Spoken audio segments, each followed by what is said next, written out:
The Bible's been accused of being an outdated book of superstition, written by people who didn't understand the scientific workings of the real world. This accusation is patently false. Not only does the Bible not contain errors and superstitious statements, but it contains amazing scientific facts that were written down thousands of years before we in modern scientific times understood how important they were.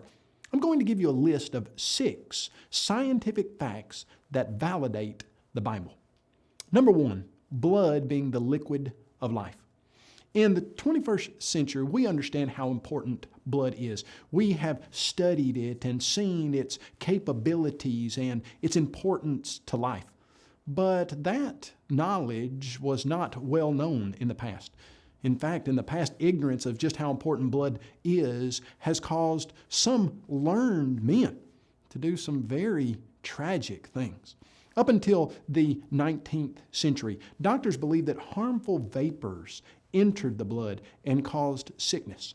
For this reason, those doctors would literally bleed their patients by putting leeches on them or cutting the veins and arteries in the elbow and getting that blood out. The first president of the United States of America, George Washington, came down with a cold and his doctor was called and he literally bled him to death. So what does that have to do with the Bible? Well, thousands of years before this lethal practice of bloodletting was in vogue, the Bible stated in Leviticus chapter 17, verse 11, "For the life of the flesh is in the blood." And just a few verses down, it said that an animal's blood sustains its life. Today, we completely understand the truthfulness of this biblical statement. But how did an ancient shepherd like Moses in 1450 BC know that the life of the flesh is in the blood? It took the modern scientific medical community thousands of years and thousands of lives to discover this truth. Scientific fact number 2, sanitation practices. Some of the worst plagues in modern times have been caused by improper sanitation practices. In 1846, the city of London had a terrible cholera epidemic. 16,000 people had been killed. Well, why could the doctors of the day do nothing to combat this deadly disease? You see, the city of London had a serious problem with sewage. The streets were filled with raw sewage that people would literally open their second and third story windows and dump into the streets. Now, as we know in our modern scientific era, raw sewage carries disease and causes all types of medical problems. If the people in London in 1846 had turned their Bibles to Deuteronomy chapter 23, verse 12, they would have read this. "Also, you shall have a place outside the camp where you may go out. And you shall have an implement among your equipment. And when you sit down outside, you shall dig with it and turn and cover your refuse." 3,300 years before London's epidemic, the Bible had implemented a plan to stop such epidemics before they started. Amazing scientific fact number 3, an understanding of germs. In 1847, about 18% of women who went into a modern medical facility to give birth would die. That's 1 out of every 6. Well, why was the death rate so high? The medical professors and the students, before that they would give the treatments to the live women, they would do autopsies on dead women. And then they would not wash their hands properly. They would many times wash them in a bowl with no germ-killing agent whatsoever, dry them on a dirty towel, and then perform those examinations on live women. Well, if you're looking at that from a 21st century observer's point of view, you realize that's terrible. They're passing germs from the dead bodies of ladies who are dying and giving those germs to the live women because they're not washing their hands. But to Europeans in the middle of the 19th century, that idea of passing a germ was a completely foreign idea to them. When the doctors and medical students implemented hand washing procedures, the death rate plummeted from 18% to about 2%. These doctors in the mid-1800s had made an amazing discovery, or had they?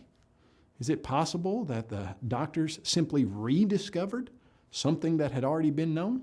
Well, almost 3,500 years before the 1850s, the Bible stated, "He who touches the dead body of anyone shall be unclean 7 days. He shall purify himself with the water on the 3rd day, and on the 7th day, then he will be clean. But if he does not purify himself on the 3rd day and on the 7th day, he will not be clean." You'll find that in Numbers chapter 19, verses 11 and 12.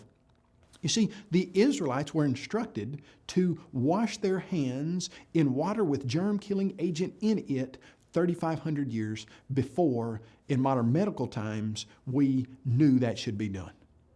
Amazing scientific fact number 4, ship engineering.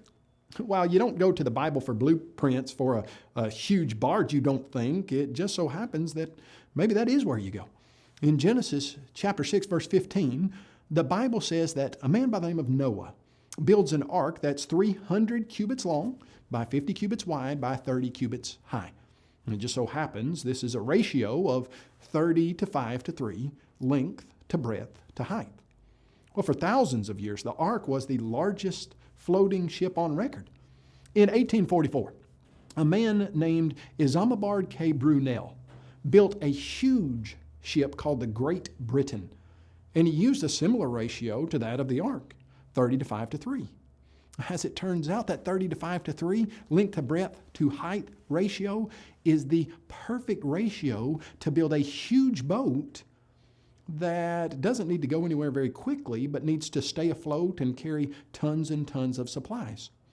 That same ratio, 30 to 5 to 3, was used by shipbuilders in World War II when they built ships called Liberty ships that were designed to carry tremendous amounts of cargo. You see, Brunel and those engineers that were building those Liberty ships, they had generations of shipbuilding knowledge. But Noah's was literally the first of its kind. Where did he get that kind of information? Well, I would suggest to you from the master shipbuilder. Amazing fact number 5, quarantine. You see, in today's world of advanced medicine and understanding of germs, the idea of quarantining sick patients and separating them from those who are well, it's standard practice.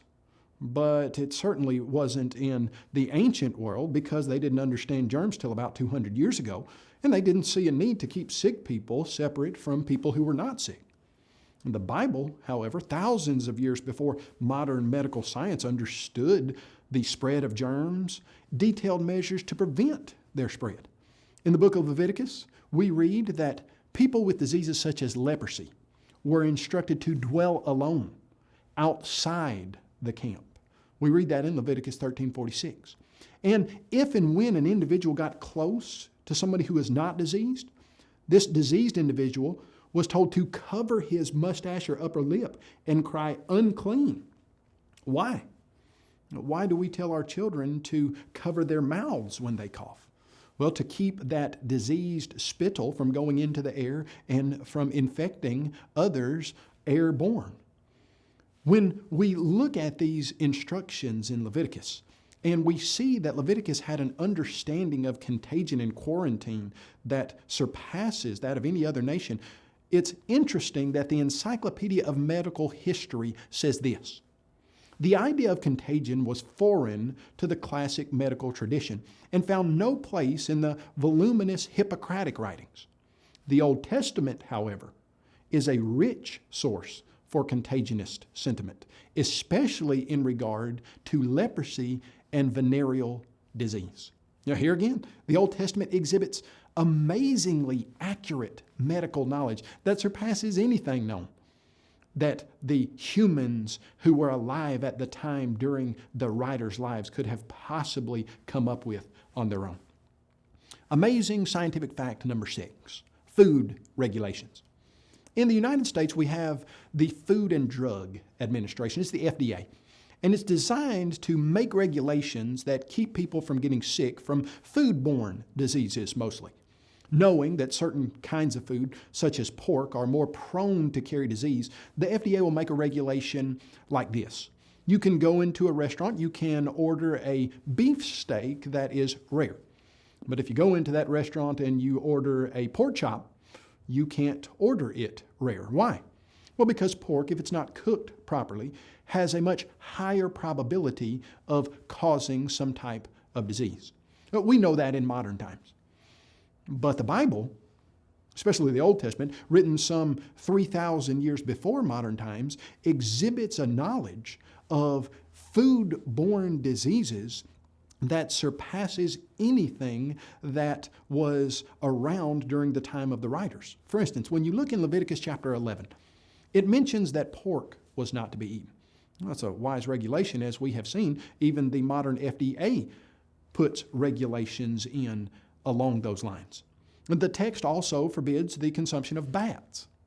You say, well, I don't want to eat a bat. Well, some people do. In fact, around the world, bats in some places are a delicacy. Why not eat bats? Just so happens that bats have a very high probability of carrying viruses that can be caught by humans, especially the rabies virus.